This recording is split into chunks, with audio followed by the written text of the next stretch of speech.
Hi there, this is Dave from VideoEffectsUniverse.com, and today's tutorial is in Adobe Photoshop CS3.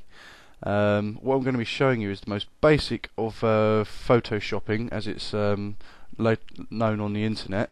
Now you'll see thousands and thousands of these all over the place, not just on the internet but on the TV and everything like that.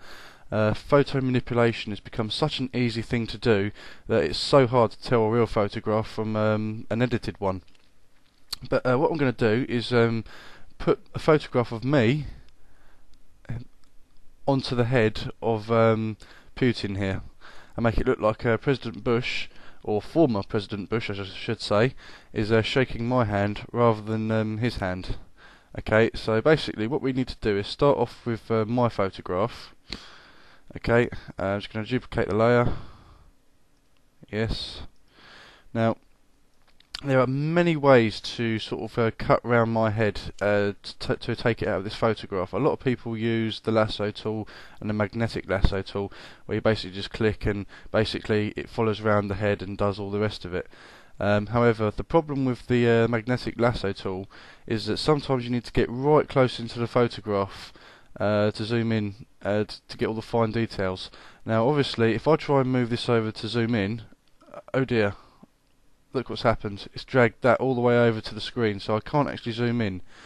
And now we've got all these extra points added, and you know the only way to get rid of them is by Control Z, and just basically get rid of them all. And that takes forever.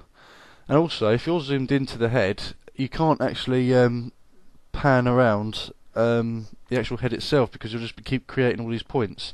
So although it can be accurate, it's not the best tool to use. Let's just close this up now. And as you can see, we don't need that at all. That's not what we want. Okay, so what I use is the pen tool, because with the pen tool I can zoom right into the face. Oh, let's get right in there, and I can start off anywhere, and I can also change the zoom.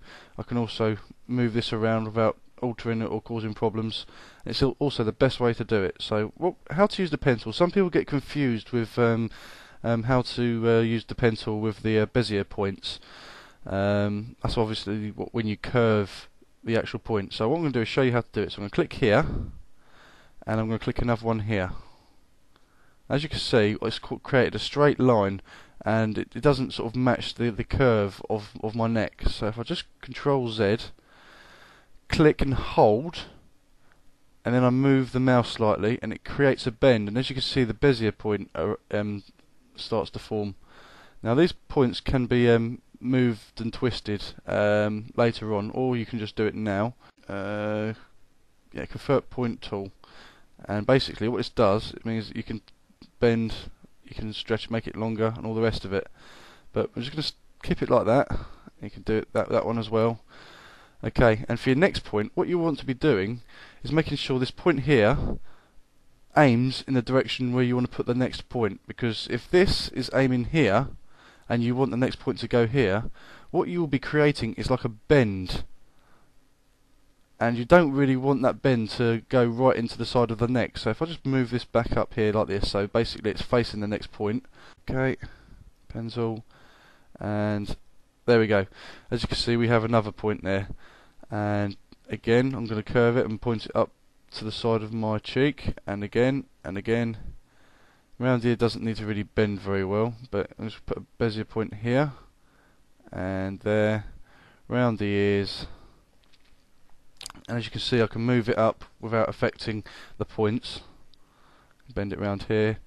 Now when you get to the hair, you don't need to try and edit around every single individual strand of hair, because that will take you forever and it's not really worth it. So basically just try and keep it as close to the hair as possible without catching any of the background that I have in the picture. Okay, and down the side of the other part of my head. And now we can do the curves again with the Bezier points.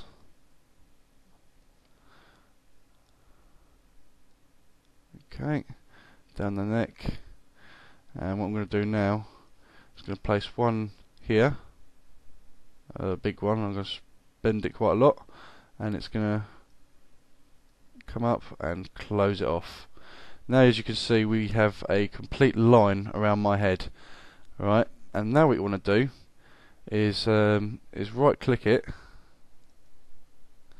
and click make selection. You'll want to make a feather radius of 2 pixels. You want it to be anti-aliased, and this is a new selection. Click OK, and now you can see you've got the marching ants that go around the selection of the area that I've actually drawn around. So I'm going to press Control and C. Now I'm going to select this picture here, and now I'm going to click Control and V. Right, now you can see my head has appeared on this picture, and it's quite large.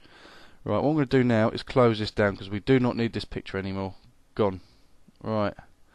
Now obviously layer 1, which is my head, make sure that's selected, hold down Control and T. This is the transform option, where you can actually resize it, bring it right down, which is what I'm going to do, make it really small. Okay, oh, that's a very, very long head now.